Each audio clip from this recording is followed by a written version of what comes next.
Welcome to the Heavy Boots Podcast. This is Jenny Camille, and we're going to be doing something a little different today. We're going to be talking about the lighter side of life. I call it light weights. Let's get into it.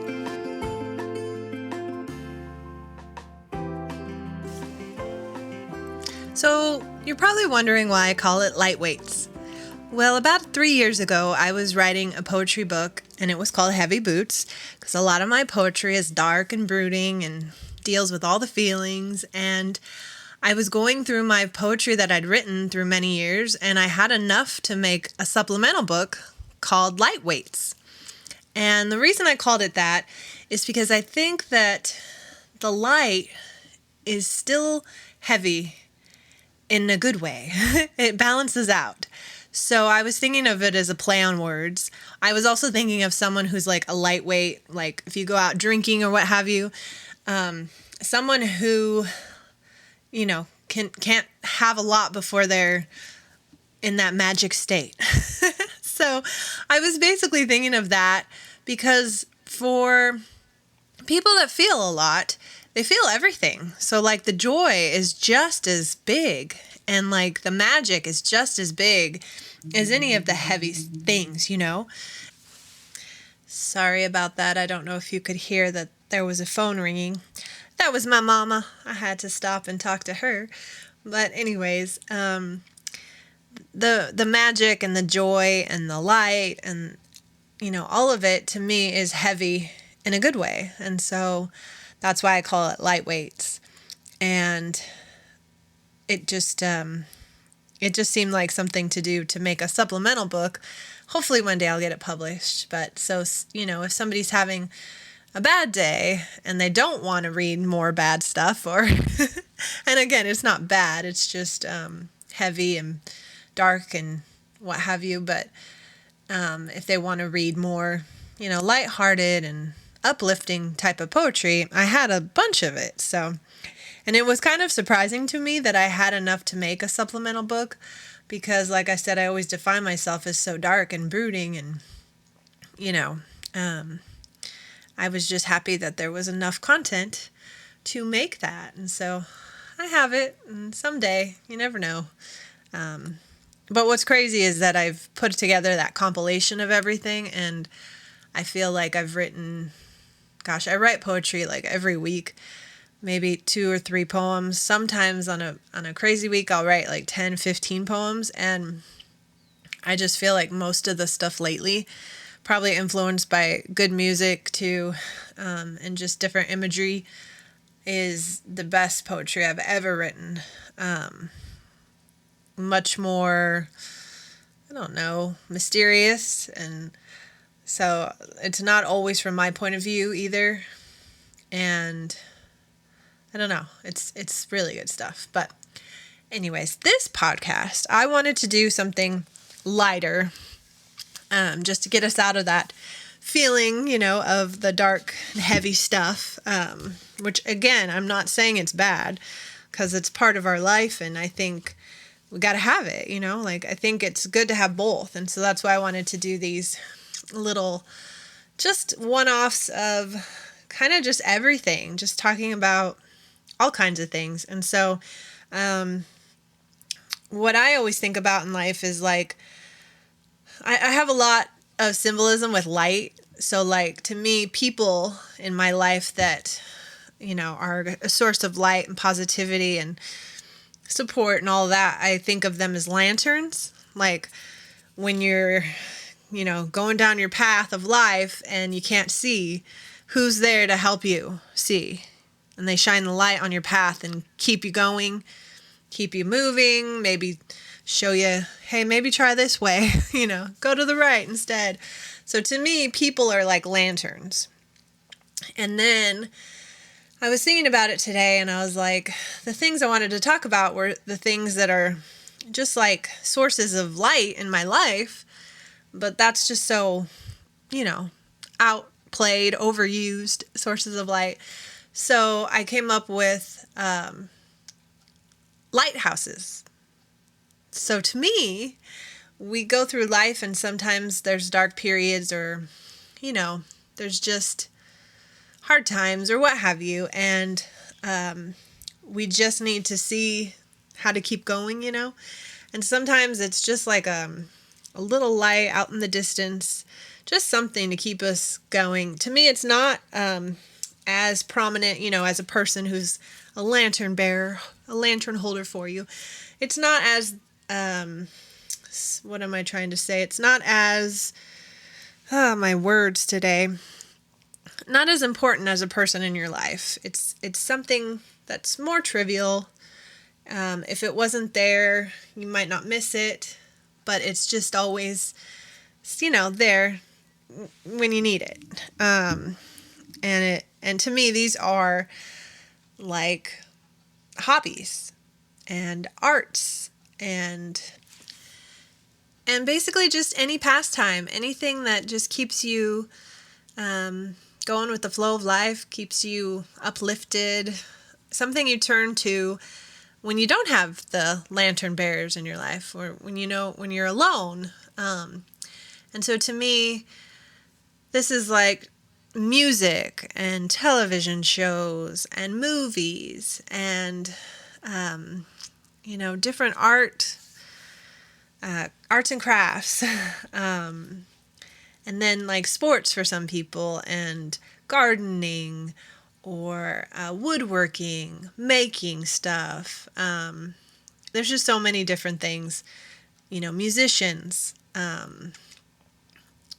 any of that, music, making music, writing poetry, those kinds of things. There's so many that we have in our lives, and we kind of take them for granted or just don't even think about them because we just turn to them so often. And so, I don't know. I just thought I'd talk a little bit about that kind of stuff, the stuff that gets me happy and excited.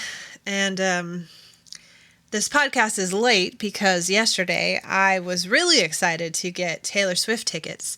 And I was on the line all day long, all the day. And so I didn't record my podcast. I was procrastinating, yes. And I just sat there.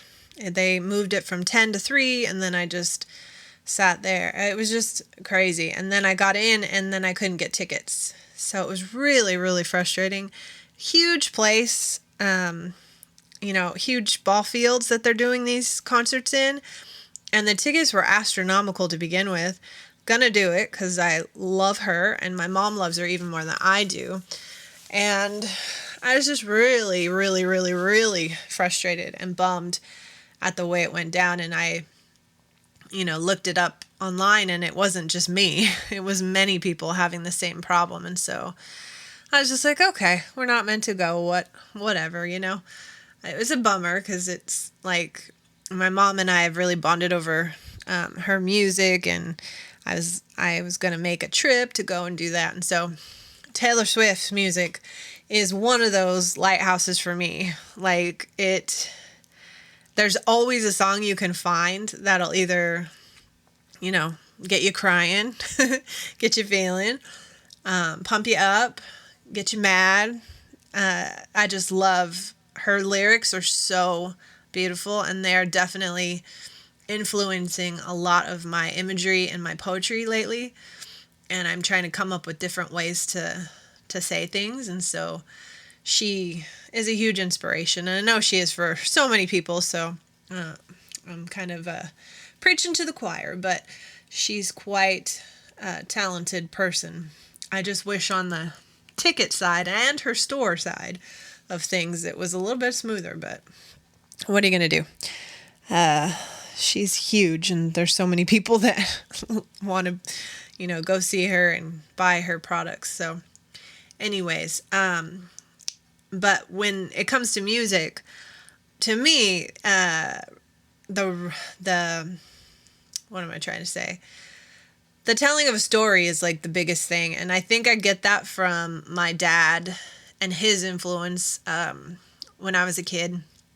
And also my mom too. My mom, she loves lyrics, It's all about the lyrics. And so my dad, he is a huge Bob Dylan fan.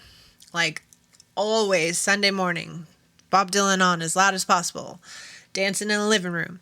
And Yeah, and so the lyrics, like the way that that man can paint a picture is just so beautiful. It's just poetry to music. And so I fell in love with that quite early. And, some of my earlier stuff is not as good, but I was always writing in my room. It was just a place to go. It was like, you know, you could create anything, and it was really neat. And so I love lyrical poetry. And so, man, I was thinking about all the people that I've loved as in music, and it's just funny because you get influenced by your parents. So the 80s, I was so lucky. I got to sit and watch MTV when I was a little kid. Like, my mom always feels bad when I tell this story, but it was so awesome because I got such a love for music, for artistry, for, I don't know, cinema, all of the stuff that goes into a music video. It was insane. It was so neat. It was cutting edge back then, and it was just, I was there for it. And I was so young. I was like, I don't know, 4, 5, 6. And White Wedding is the one that always stands out to me because it was like the first one where I was like, oh my gosh, why am I allowed to watch this? I was like, oh no. But I love Billy Idol, and White Wedding, great video.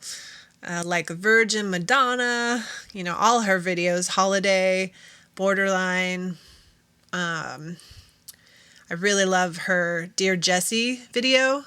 I watched it recently and it doesn't quite hold up, but I don't care. It still is so magical. Dear Jessie is one of those, like, I don't know, one of those songs that I don't think it made it on the radio. And it's just, if you don't know Dear Jessie by Madonna, it's so pretty. And it reminds me of Peter Pan and like just magic, just the innocence of a child and magic. And that's like my favorite things. Like, some of my favorite things have to do with like Peter Pan and Tinkerbell and fairies and like fireflies and like, I don't know, just believing in things that there's no proof for, That's why I should be more religious, but for some reason that one, I don't know, but it's all right. Yeah, because I believe in magic. I really do. I just love that. Like, just to never take that from someone, I guess, is where I get to, is like, I just want to believe it. So then it's never like a thought in my mind to ever, give away that secret to anybody. Because what's the point of no magic? I mean, come on. I love Disneyland. Oh my gosh. I turn into a 4-year-old at Disneyland. I love it so much. It's just so awesome. But back to music. I mean, John Cougar Mellencamp, Pat Benatar, Bruce Springsteen. Oh my God, he was on the Tonight Show with Jimmy Fallon just recently. And he looks amazing. I didn't even know he was 73 years old. And he looks gorgeous, as always. And he was singing a gospel song. It was so pretty and so amazing. And I'm just in love with him again. I never stop loving him. It's just you forget about things, if they're not in your orbit. But Dave Matthews, I mean, come on. I have so many on my list. Debbie Gibson was my first concert. Technically, my first sit-down concert. I went and saw Belinda Carlisle at the fair with my Aunt Kathy. She had me up on her shoulders so I could see better. And all I remember is the smell of pot. And it was so fun, though. Like, I don't remember if I knew the songs or what have you, but I bet I did, because like I said, I watched MTV when I was a little kid, but it was wild. And then Debbie Gibson, I went with my dad to, I think it was the Greek Theater, and it was so amazing because we got the seats, like actual seats to sit, and it was my first concert, and she was so amazing playing the piano. But man, I just love everybody, like Michael Jackson, Tom Petty, Prince, Cyndi Lauper, Joni Mitchell. I mean, there's so many. And then right now, my favorite, is Taylor, of course, but Sarah Bareilles, Ingrid Michaelson, Jason Mraz. Jason Mraz, his concert, when I go to his concerts, and I've been to like four, I think 4 or 5.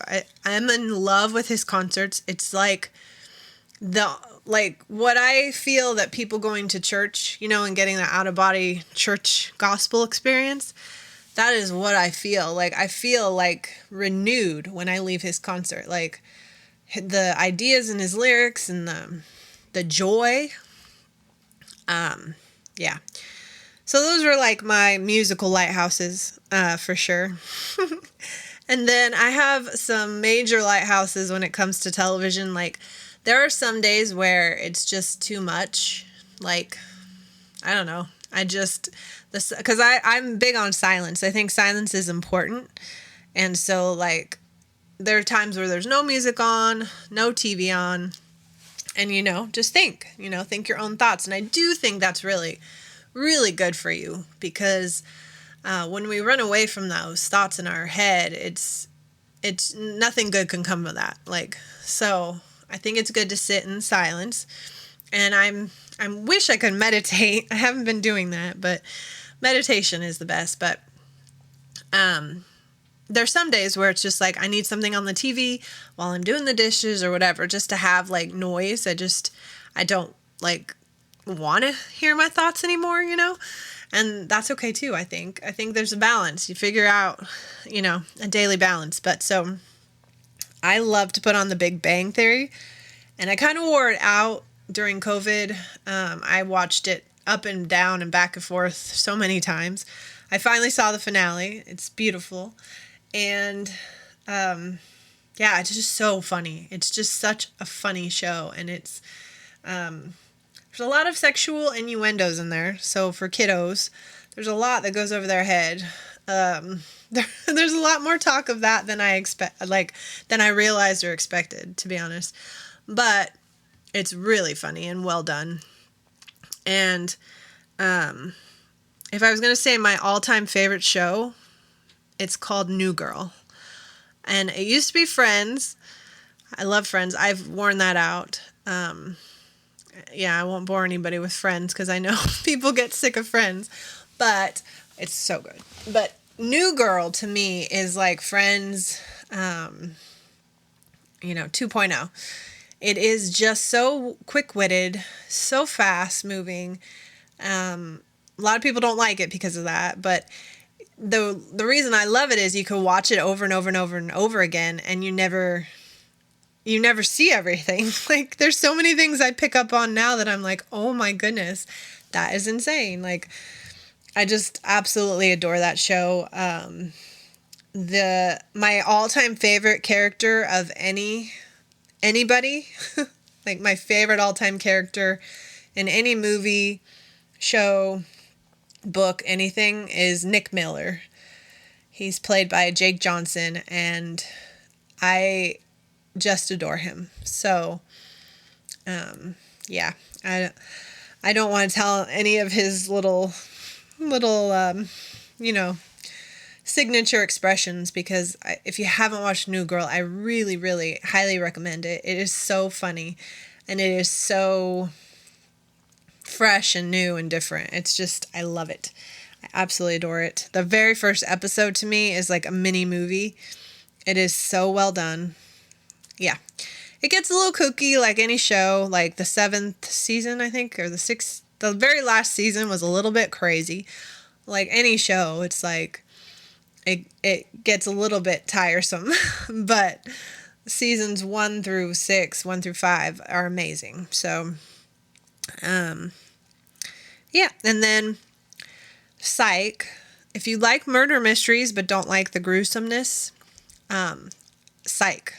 So I used to watch Murder, She Wrote because I loved trying to figure out who done it, And Psych has James Roday Gonzalez, I think it is. He changed his name for his full heritage, and so I want to be proper with that. But he is the funniest man ever. In the very first few episodes, I always think of my brother, because my brother is hilarious. And I'm sorry, I was butchering his name. His name is James Roday Rodriguez. So I apologize. That was kind of wrong of me. But he is so amazing. He is so funny. And it is murder mystery. Basically, the premise is his dad was a police officer and taught him how to look at the world as if it was a crime scene. So, like, from a very young age, he was looking and kind of profiling everything in the room and everybody, and he got so good at it that it seemed like he was psychic. Like, he could, tell you how many hats were in the room just by looking once when he walked in. And so it is so funny because then he pretends to be psychic, but he's just really skilled because his dad taught him everything he knew. And so, I'm not giving too much away. That happened. You figure that out in the first episode, but it is so funny. And it is so like that Murder, She Wrote thing where there's no gore or anything scary or anything. It's just funny. So funny. And they even had, what's his name? From The Princess Bride. I always forget his name. Cary Elves. Oh my gosh. He was in there recurring a few times and he's so funny. So they have a lot of cameos, a lot of great people. And Dule Hill, he is in there. He's from the Cosby Show, but he's also from The West Wing. And those two are together. Oh my gosh, and it's just so good. So that one is a huge source of laughter and light. And The Office, I don't even know where to start with that one. That one just is the gift that keeps on giving. It is so funny and it is so well done. And just every episode from the start to the end, I love them all. But I get sad. It's so weird after Jim and Pam get together. I keep rewinding back to the beginning. Because it's such a cool thing. Their will they, won't they is the best I've ever seen. It's like Ross and Rachel or Diane and what's his name? Oh my gosh. Sam. Diane and Sam on Cheers. So, anyways, The Office. I don't think I need to tell anybody how amazing that show is. So, when it comes to movies, I haven't been watching a lot lately, and I've been really bummed. I don't keep up on stuff. The trailers, I'll watch trailers. I love a trailer. I don't know if you guys are into that, but I love a movie trailer, especially when it doesn't give the whole freaking plot away. Because sometimes they show you the whole movie, and you're like, hello, do you want me to go to the movie and see this? Do you want me just to watch the trailer? So, I think there's a movie called Not Okay. And that is the most recent movie. I think that's the most. I don't know. I've watched a few movies. If they're on the line, on the Roku or whatever. But Zoe Deutsch. She's in Not Okay. She's in a bunch of things. She's in Set It Up on Netflix. Not Okay, I think, is on Hulu, I want to say. Don't quote me. But she is the daughter of Leah Thompson. Leah Thompson is from Caroline in the City, but she was also the mom in Back to the Future. And Zoe Deutsch is her daughter. And I had no idea for the longest time. And oh my goodness, this girl, to me, she's my favorite up and coming actress. I feel the same about her that I did Brittany Murphy. Rest in peace, sweet girl. I miss that girl. Oh my gosh, Brittany Murphy. It's that same kind of just really angelic. I don't know, I guess Zoe Deutsch isn't angelic, but she just is very fluid. It doesn't even seem like she's acting, she's just so good. And in Not Okay, she's acting. Oh my gosh, her butt off. She is amazing. So that's somebody to look for. But my standbys for Oh, I forgot to mention a show. I'm sorry. Have to mention it. Fresh Off the Boat. Fresh Off the Boat. Randall Park, I think his name is. And I always forget the other gal's name. Oh my gosh, I'm so bad at this. But Fresh Off the Boat. Oh my goodness, you guys. I think it's more witty than any of the shows I've talked about. I just think it's so well done, and it's very eye-opening, like the culture and Constance Wu. So Randall Park, Constance Wu, and then I love Chelsea Crisp. She was in New Girl for a couple episodes, but it is just such a really hilarious, eye-opening, beautiful show. So I was really sad when that one ended, but okay, sorry. So back to favorite movies. My all-time favorite, like, I don't know, romantic comedy, which I haven't really watched in a while, but I need to, is Sliding Doors. I don't know if you've ever seen it, with Gwyneth Paltrow. Oh my goodness. It's what if. So it's like, if she hadn't caught the train, what would have happened, you know? And it's just, I love those kinds of what if movies, and it kind of shows both sides, and it is so good. My all-time favorite standby movie that, like, if life is just crumbling, which hasn't happened in a long time, so I haven't watched it in a while, but Adventures in Babysitting. Oh my gosh. Adventures in Babysitting to me, and Don't Tell Mom the Babysitter's Dead.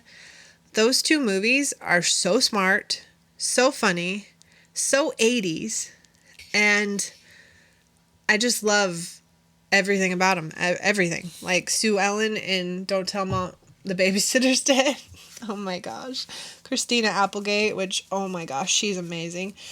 And then Elizabeth Shue, Adventures in Babysitting. But, like, the kids in that movie are so funny, and I just adore it. So those are, like, my staples, like my lighthouses when everything is crumbling, or sometimes it's not even if it's crumbling. It's just like, I just need to go somewhere else for a minute. That's, like, my thing. Those are my things. Like, if I need some drama in my life, I will go to A Million Little Things. So A Million Little Things, James Roday Rodriguez, he's in that as well. And he's playing very dramatic. So if you've seen him on Psych, you kind of don't even realize you're watching him on A Million Little Things, because he's totally different. But, yes, I watched A Million Little Things because of him. So see, that's the thing, is like, you start to gain a rapport with these people, and you follow them to their shows, you know, or their different projects. And I've watched everything Zoe Deutsch has been in now. I'm caught up. And I love, like, Jennifer Aniston movies, watched all those. Johnny Depp, I know it's controversial, but love all those. So there's just, like, these people that they just are so good that they take you somewhere else.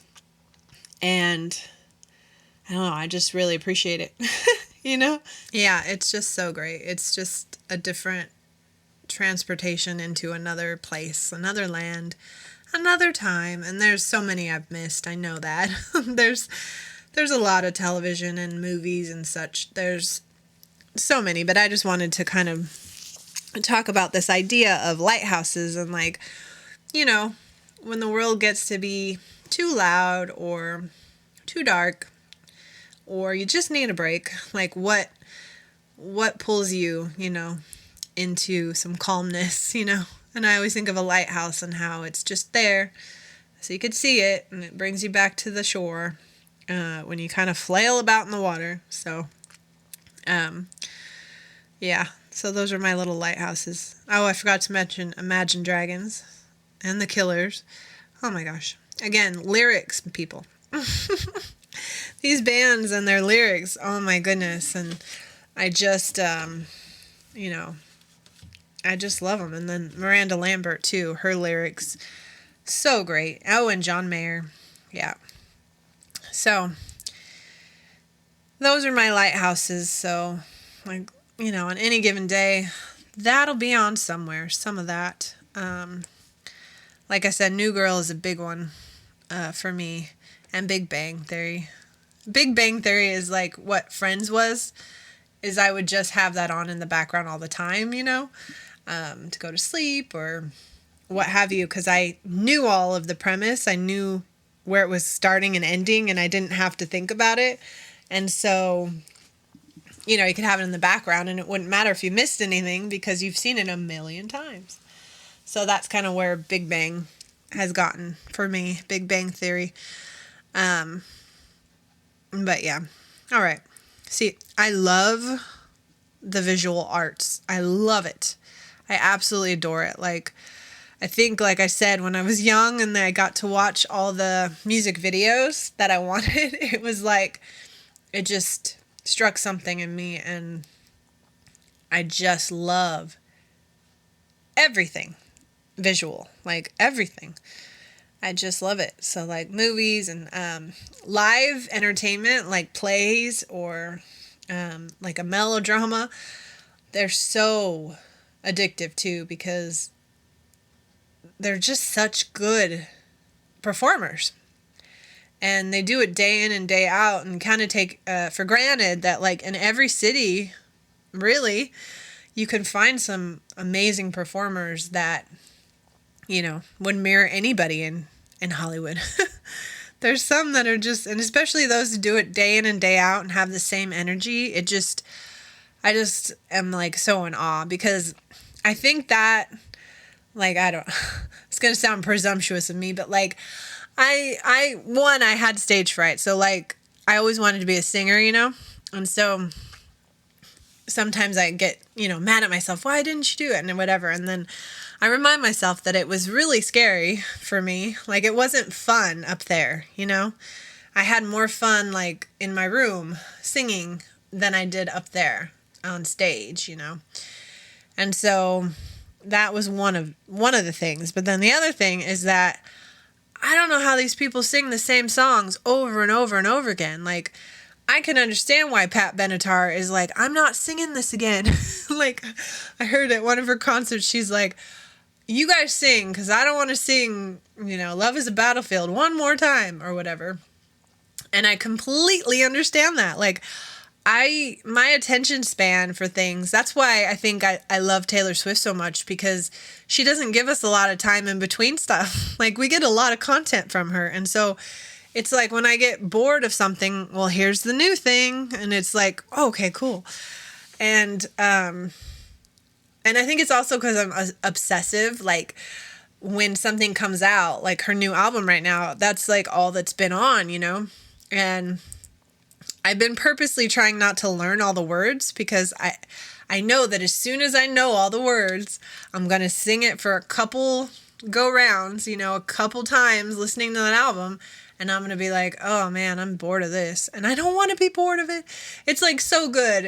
I think it'll take longer than most of the stuff. Like, yeah, like her Evermore CD, that took forever. I'm still not bored of that. I just love Evermore. That was one of my favorites. But these artists, that have to sing the same song all the time, I don't know how they do it. I mean, I don't know if it's because they love... I'm guessing it's because they love the energy being on stage, and so that takes place of any boredom, because it's different every night with different people, And I know they can change it up, zazz it up, but I don't know. Something to think about. But when I was thinking about this podcast, I didn't want to just sit and tell you all the things I like, so I hope you guys enjoyed that. It's just, to have you guys think about your lighthouses, like what brings you joy, in your life, because there's a lot of light that we just kind of take for granted, because it's, I don't know if this is true for anyone else, but like when things are good, I'm always waiting for the shoe to drop, and I think that's probably part of my problem in life, is like, just reveling in the goodness, like, and remembering like, wow, how blessed, like to have these things. And like, like we have everything at our fingertips. Like I'm also grateful that I was born in the 80s, so I know what it's like not to have everything at your fingertips. And so I do appreciate it, but I think sometimes you just, you go on with the day and you lose sight of it, So one of the things I was trying to do to keep light in my life, to keep things lit, that sounds funny though, but to keep things illuminated is to be really intentional with the things that I do. So like, even like buttering my bread this morning, I was like, I'm buttering this piece of bread, and like, I have bread and I have butter, you know what I mean? So like, to just take stock of what you are doing, but also like what is furnished, for you. Like, wow, it's really awesome that I have bread and butter. Like, some people don't, and yeah, so I've been trying to do that a lot because it gives an extra layer of like, I don't know, just like, wow. Just like, wow. It's just, that's the thing is like a lot of the dark and brooding stuff and the heavy boot stuff,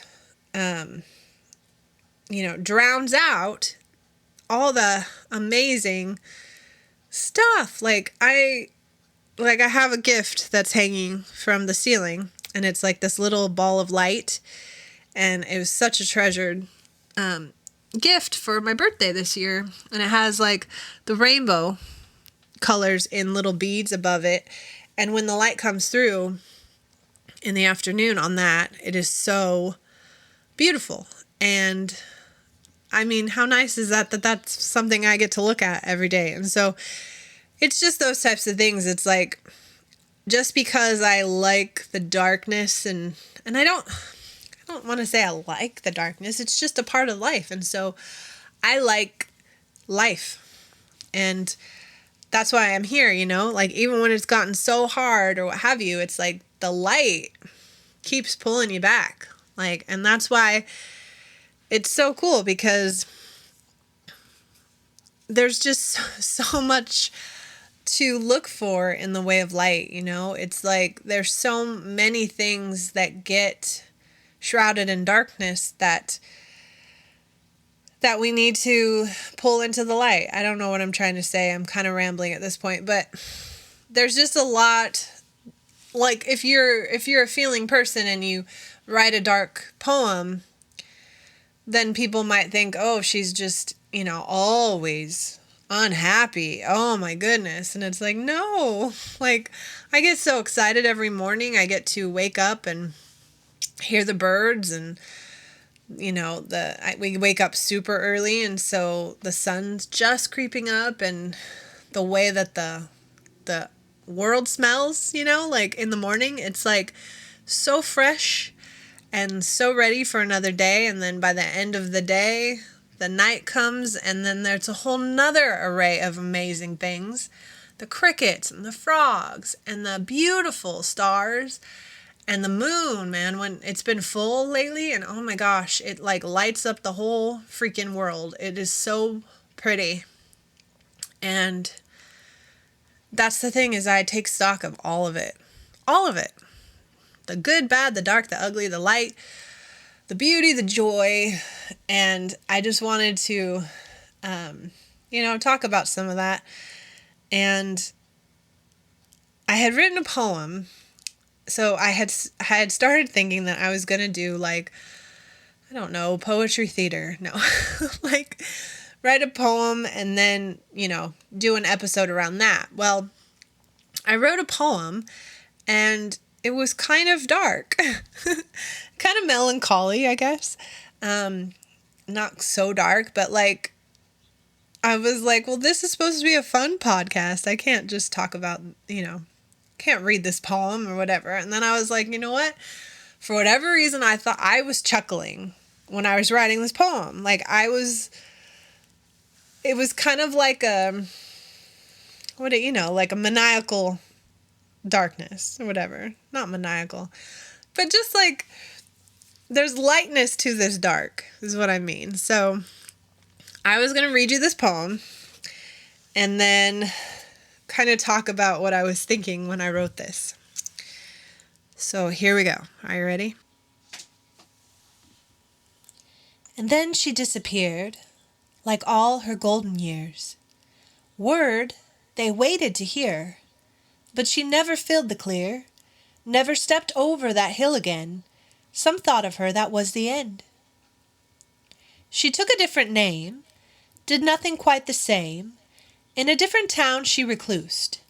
By silence she sat amused. She wrote a million books and weathered the occasional dirty looks that stared her way from afar, the trade-off being a night sky full of stars. She published bits and pieces of a life full of rips and creases. Her pen name, inspired by Anne with an E, Cordelia Plumrose, became a name in circles literary. The brilliance from those pages would be relished for some ages. Many copies sold. Even in that town she thought she'd grow old. But she fled for self-preservation. No one talks anymore about her possible destination, but they read about themselves, believing those villains are somebody else. Pain and judgment make for good inspiration. Those stories were not fictional creations. Every line of truth she carried. Now in those truths, faces are buried. To read what happens next, newspapers are filled with their best guess. She sits on a plot of land, about 100 acres. She planted a garden, she built a life, and it's all hers. When she leaves this earthly place, she's instructed for it to become an open space. Let all the people who scowled inside, oh, and what a surprise they'll find. Portraits of a lady who had 2 names. They'll whisper and gasp. The faces all look the same. Glass boxes are filled with her first drafts, written by Cordelia Primrose by hand. A museum of artifacts. And in the last box sits the deed to this land. Miss Henrietta, the girl that never came back. The laughter from the beyond won't be heard, but they'll feel it. All those years she could have gotten their praise, but she didn't need it. 'Cause they'll respect her now, if they outlived her. At least on one thing everyone can be sure. The greatest revenge is a life well lived. And live how she wanted? Oh, by golly, she did.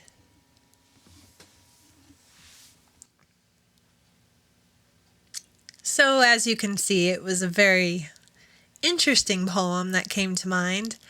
I was thinking about recluses, and it really got me thinking about people who have left, the public. I know that Joni Mitchell was one who bought land and went away from the spotlight. And there's like others. There, Emily Dickinson, although I do believe that she was a recluse and then became famous. So that's interesting to think of someone, making their greatest work without anybody else, and then it becoming something without them needing to promote it by face,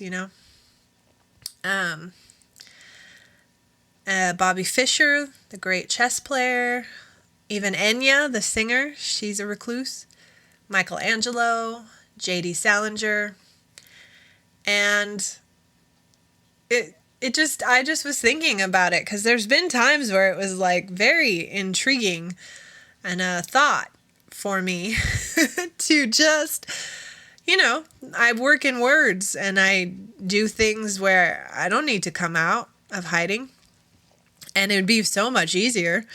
And so I'm not going to do that. I do believe in the light, and I do want to be out in the world, and I do believe that we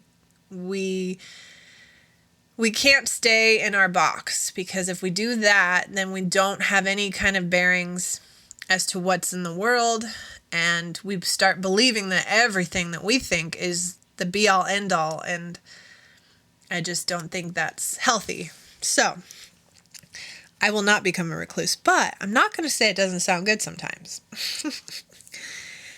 It's just very interesting to me. And in this little poetry, exercise I did, I wrote down the words, and then she disappeared like all her golden years.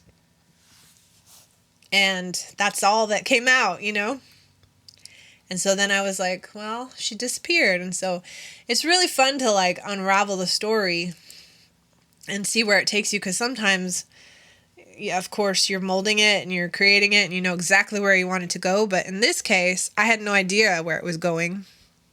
And I just wrote it all out. And if, any of you savvy people out there would have caught that it says... In the third stanza, it says, Cordelia Plumrose became a name in circles literary. But then at the end, it says, written by Cordelia Primrose. So I didn't even catch it when I was reading it or correct it. And that's because this I just wrote so fast. And I didn't even think about it. I was just like, oh, I want to read this on the podcast. It's something different. It's something fun, But it is a little dark. It is. But it's just something to think about, too. Like, how fun would it be to start over sometimes, and then how fun would it be to have people reading your book and they don't even know that the villain in the story is them. That kind of stuff just makes me chuckle because it's irony and it's silent revenge. Because to me, I don't ever want to make anybody feel bad, but if they see themselves in the book, that's not on me. But I thought it was also funny that they didn't even see themselves in her because they're not self-aware, obviously. But yeah, so I just wanted to share that. That was just a one-off little poem. I don't usually write story poems like that, but I thought it was fun, so I thought I'd share. And yeah, I don't know. I think recluseness I can understand, I think during COVID, though, what happened for me was I expected to be so happy. Because I'm more of an introvert. I don't like to go out and do a lot of things. I do a lot more than I normally would because I have extrovert in my family. My best friend is my mom, and she loves to do everything. So I do a lot more to be her buddy, to be her partner. And I have so much fun. So it's not in vain. It's amazing. And I'm grateful for that. So that's where I see a lot of inspiration for the lightness and some sad stuff. It's the world. It's both. But if you don't go outside, you don't, see anything new. You don't see any new perspectives. You just see that one color, That's kind of interesting. You only see that one color, that one facet in your own world. But when you want to paint, a masterpiece, and to me, that's kind of like life, you have to have all the colors. And so... you got to borrow that from people, and that's inspiration. And again, I just came up with that, but it's true. It's you borrow some color from other people and you make a beautiful masterpiece. So yeah, this is a funny episode, just something lighthearted. I just wanted to, remind everyone there's both sides and that we're all faceted people, fluid people.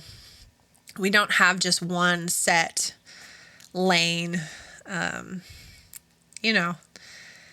and there's been a couple poetry pieces that I've written lately that people are like, oh my goodness, are you okay? Or if you have so many questions, you should turn to God or what have you.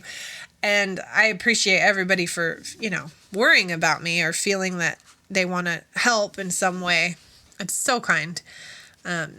Never going to disparage someone for reaching out. That is really kind. But Also, like, not everything I write is autobiographical, and not everything I write, like some of the question type of poetry I do, I don't really have or need answers, you know what I mean? It's just like an exercise, like, I don't know, to get some of it out of you, you know? Like, I always think of myself as a sponge. So, like, when I go out into the world, it gets really, really full of water. And so when I come in back home, it takes me a few days to get dry again. And that's like my introvert metaphor. But then I have another one where when I'm writing poetry or what have you, sometimes that's when I'm my most wet, like a sponge, you know?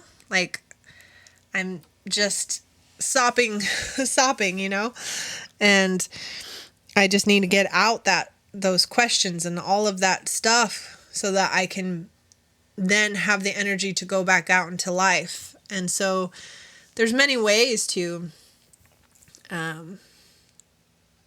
be able to go out and be a light person. Light, that sounds funny, but like, to be able to hold the lantern for someone else and be light in the world, you kind of have to drain out some of your darkness, you know what I mean? And so that's just what poetry is for me, is I drain all that out, and then I'm able to move on. And then like I said, it just, the water, the sad stuff in life, it just gets my sponge all sopping wet again, and it's just a cycle. But these light bits are what keeps you going in life, you know? So like, my mom and I, we always talk about islands. So like, Taylor Swift would have been an island, which I don't know, I might still try and get tickets, what have you. But islands, they're just things to look forward to. And so like, it could be like the most random thing, you know, just like a day trip to go to a winery, or I don't know, stay overnight, you know, up north in San Francisco or what have you. I think one time we even went and stayed at this really pretty hotel, but it was like in the middle of a city.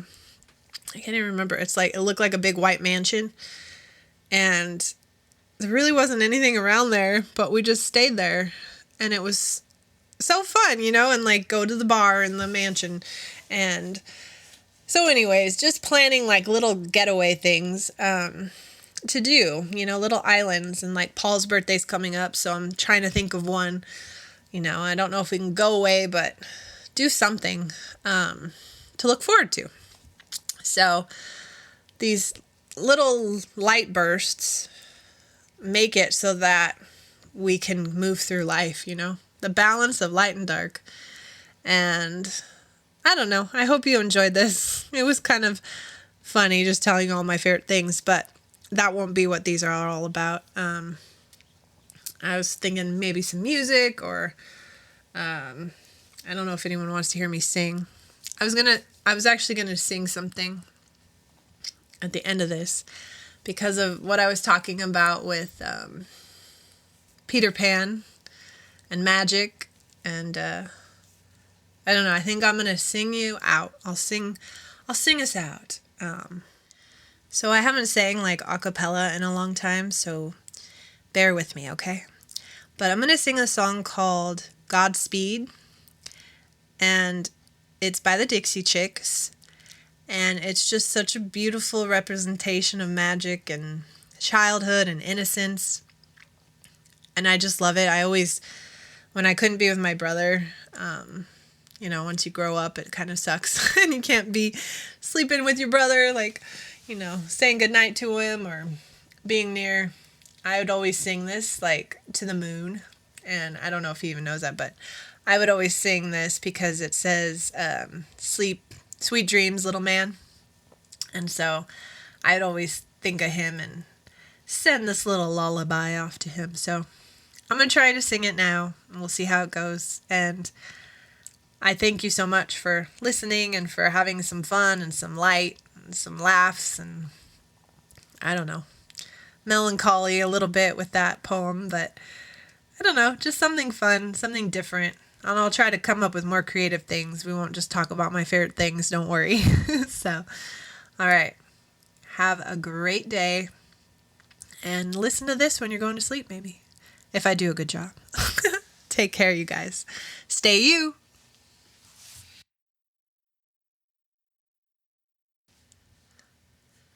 Dragon tails and the water is wide. Pirates sail and lost boys fly. Fish by moonbeams every night. And I love you. Godspeed, little man. Sweet dreams, little man. Oh, my love will fly to you each night on angels' wings.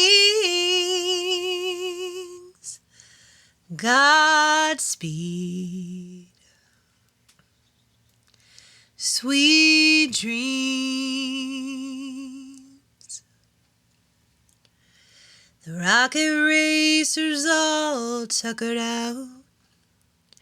Superman's in pajamas on the couch.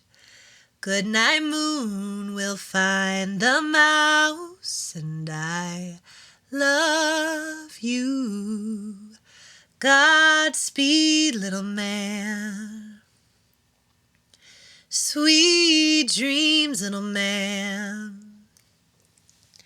Oh, my love will fly to you each night on angels' wings.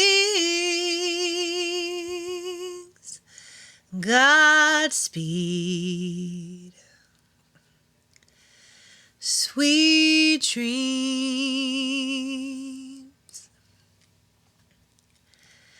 God bless Mommy and Matchbox cars.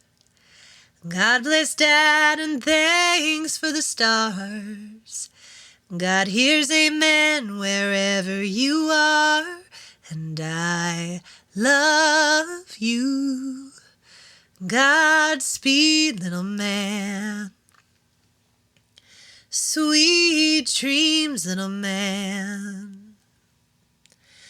Oh, my love will fly to you each night on angels' wings. Godspeed. Godspeed. Godspeed. Sweet dreams.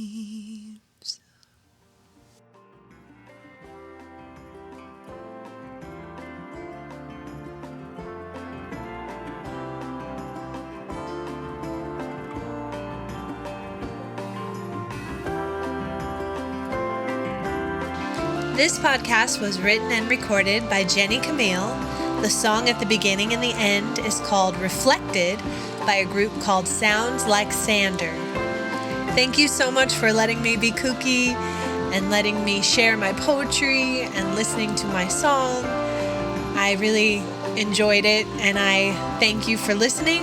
And just stay you. Just please. There's only one of you. We need you. Take care.